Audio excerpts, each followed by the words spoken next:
గురువుగారు అంటే మీరు చెప్పారు 'ఛత్రపతి శివాజీ' గారిని స్ఫూర్తిగా తీసుకొని చేస్తున్నాను. దేశభక్తి మీకు చాలా ప్రాణంగా అని. అయితే ఈ దేశభక్తిని ప్రాణంగా మీరు చెప్తున్నారు గదా! అయితే మన రాష్ట్రంలో అంటే తెలంగాణలో జూసినా, ఆంధ్రాలో జూసినా, తమిళనాడులో జూసినా, కేరళలో జూసినా ఒక కర్ణాటకలో తప్ప అంటే సౌత్ ఇండియాలో జూసుకుంటే కర్ణాటకలో తప్ప ఇంక ఎక్కడ గూడా 'ఛత్రపతి శివాజీ' అని తన గురించి మాట్లాడింది లేదు ఎవరు గూడా. అది పొలిటీషియన్సే గావచ్చు, యూతే గావచ్చు. ఎందుకంటారు? ఎక్కడ లోపం అది? ఎక్కడ లోపం అంటే, అక్కడున్న రాజకీయ పార్టీలలో ఆ భావన లేకపోవడం వల్ల. ఆ హ్మ్. ప్రభావం కొందరిలో పడుతుందిప్పుడు. ఇప్పుడు నాకు ఈ ప్రభావం ఎందుకు పడుతుందంటే, నేను మహారాష్ట్రకు దగ్గరగా ఉన్నాను గాబట్టి, ఇక్కడ లోకల్‌గా మనకు కొన్ని సమస్యలున్నాయి గాబట్టి, నేను వారిని ప్రేరణగా తీసుకొని ముందుకు వెళ్తున్నాను. అలాగే సౌత్‌లో గానివ్వండి, కర్ణాటకలో ఇప్పుడు నేను దాదాపు తిరుగుతున్నాను. వారిని ఆదర్శంగా తీసుకొని ముందుకెళ్ళే వాళ్ళు చాలా ఉన్నారు. అటు తమిళనాడు గాని, కేరళ చూసే వరకు అక్కడ సరైన ఆధ్యాత్మిక గురువులు లేకపోవడం వల్లనే నేను అనుకుంటున్నానండి. హ్మ్. ఎందుకంటే, ఒక గురువు చాలా ఇంపార్టెంట్ అనమాట. ఒక విషయం జెప్పాలంటే, ఆ విషయం మీద ఆయనకు అవగాహన ఉండాలి. అది చెప్పినప్పుడు ఆ సమాజంలో, ఆ ప్రజల్లో వెళ్ళినప్పుడు అక్కడ ఒక చైతన్యం వస్తుంది గాబట్టి, అక్కడ చెప్పేవాళ్ళు సరిగ్గా లేరేమో అని నాకు అనిపిస్తూ ఉంటుంది. కానీ ఈ మధ్య నేను కోయంబత్తూర్ వెళ్ళాను. శ్రీ శ్రీ జగ్గి వాసుదేవ్ గురూజీ ఉన్నారు. వారు ఒక్కొక్కరు ఒకరిని ఆదర్శంగా తీసుకొని బతుకుతుంటారండి. వారిని శివుడిని ఆదర్శంగా తీసుకొని వారు ముందుకు వెళ్తున్నారు. తమిళనాడు అటు వచ్చే వరకు అమ్మవారిని తీసుకొని వెళ్తున్నారు. కాబట్టి నేనేందంటే నాకొక శివాజీ ప్రేరణ గాబట్టి నేను దాన్ని శివాజీ మహారాజ్ గారిని తీసుకొని నేను ముందుకు వెళ్తున్నాను. అందులో రావాలన్నదే మా తపన. ఆ దిశగా మేము బాగా ప్రయత్నం చేస్తున్నామండి. అంటే ఇప్పుడు గురువుగారు మనం చూసినట్టయితే చాలా చోట్ల గోహత్యలు జరుగుతున్నాయి. సో, వాటి గురించి మీరెట్లా అంటే ఎలాంటిది తీసుకుంటే ఇలా వీటి నిర్మూలన జరుగుతది? అంటే ఈ గోహత్యలు లేకుండా ఉంటది? గోహత్య నిర్మూలన జరగాలి అంటే ప్రతి ఇంట్లో ఆవు ఉండాలండి. హ్మ్. ఆవుని మనం ప్రేరణగా తీసుకొని మన ఇంట్లో మనం సాకాలండి అది. ప్రతివాడు బయట ఏదో మార్పు రావాలి, వాడి ఇంట్లో మార్పు రావాలి, రావాలి అంటే కుదరదండి అది. ఫస్ట్ మన ఇంటి నుంచి స్టార్ట్ కావాలనమాట.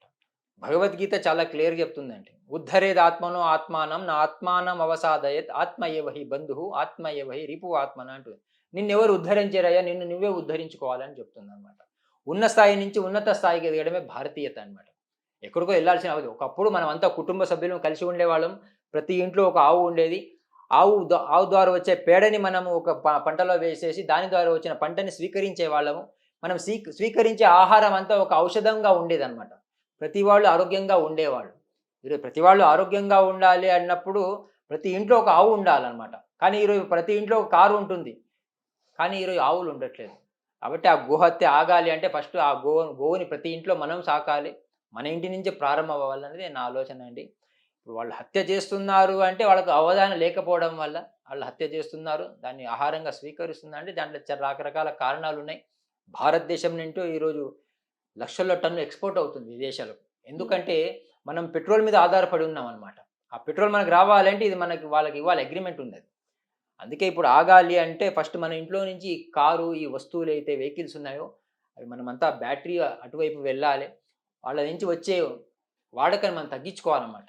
ఎక్స్‌పోర్ట్ పెరగాలి. ఇంపోర్ట్ తగ్గించుకోవాలన్నమాట. ఎప్పుడైతే మనం ఈ ఇంపోర్ట్‌ని తగ్గించుకుంటామో, స్వదేశీ ఉత్పత్తులను వాడతామో, అప్పుడు ఈ దేశం చాలా పూర్వ వైభవంకొస్తుంది. ఒకప్పుడు మనం ఇంట్లో ఎడ్ల బండి ఉండేది. మనం పెట్రోల్ మీద ఆధారపడి లేమన్నమాట. హ్మ్. కానీ ఈరోజు మనము ఆ వస్తువులకు ఆకర్షితులం అవుతున్నాం అన్నమాట. ఇంట్లో సోఫా సెట్టు, డైనింగ్ సెట్టు అన్నీ సెట్ ఉందంట. కానీ మనిషి అప్‌సెట్ ఉన్నాడంట. ఉపయోగం ఏంటండి? మనిషి అప్‌సెట్ ఎందుకున్నాడు అంటే కోరికలు పెరిగిపోయాయండి.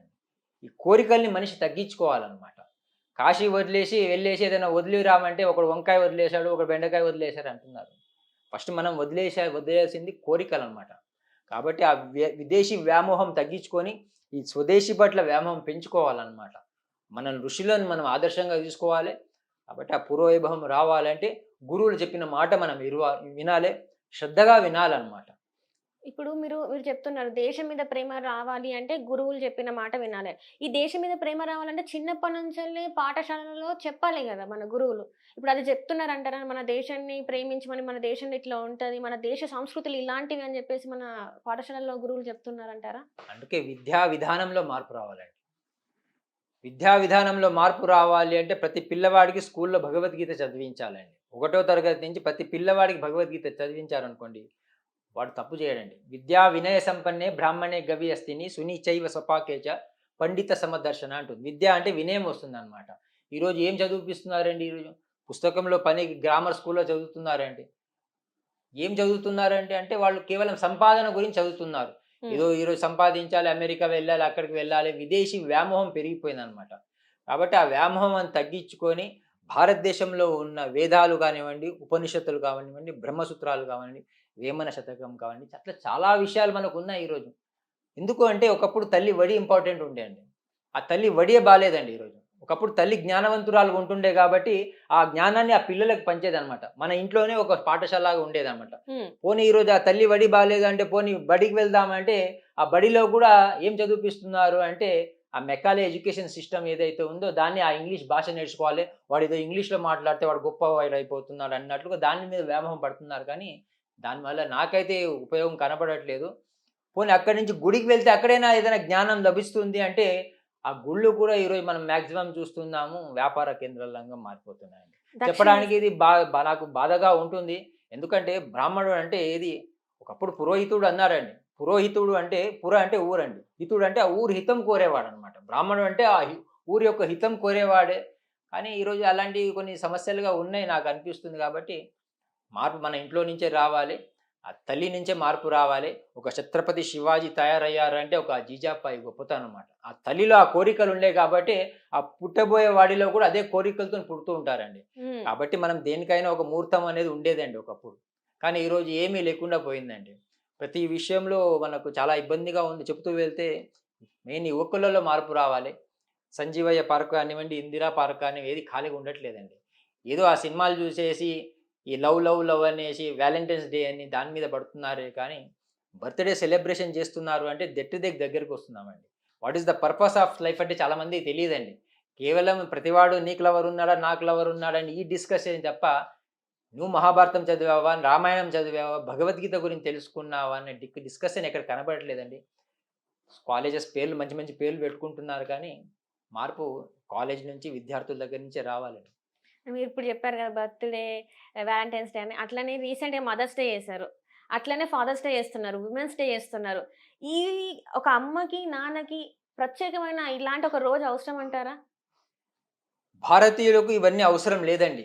విదేశాల్లో ఏమంటే, వాళ్ళు ఒక సంవత్సరం పెళ్లి అయిపోయి వాళ్ళు సంసారం జేస్తే సంతోషం అన్నమాట ఆళ్ళకి. అందుకే దాన్ని సెలబ్రేషన్ చేసుకునేవాళ్ళు. ఒక సంవత్సరం వాళ్ళు కాపురం చేశారు గాబట్టి దాన్ని సెలబ్రేషన్ చేసేవాళ్ళు. భారతదేశం అది గాదు. మనది 60 సంవత్సరాలైనా కూడా షష్టి పూర్తి మనకి ఇంపార్టెంట్ అన్నమాట. అది అవును. 16 సంస్కారాలు మనకున్నాయి పుట్టినప్పటి నుంచి. సో, మనం అది జరుపుకునే వాళ్ళం కానీ, ఈరోజు మనం కాపీ కొడుతున్నామండి. మనం ఎప్పుడు కాపీ కొట్టొద్దండి. టీచర్ పిల్లవాడిని అడిగిందండి. జగన్నాథ్ టెంపుల్ ఎక్కడుంది అని. పిల్లవాడికి ఆన్సర్ తెలుసు కాబట్టి పిల్లవాడు పూరి అని ఆన్సర్ రాశాడంట. ఎనక వాడికి కాపీ కొట్టాలంటండి. వాడు అనుకున్నాడంటే నేను పూరి రాస్తే టీచర్ తెలిసిపోదని వాడు చపాతి అని రాశాడంటండి.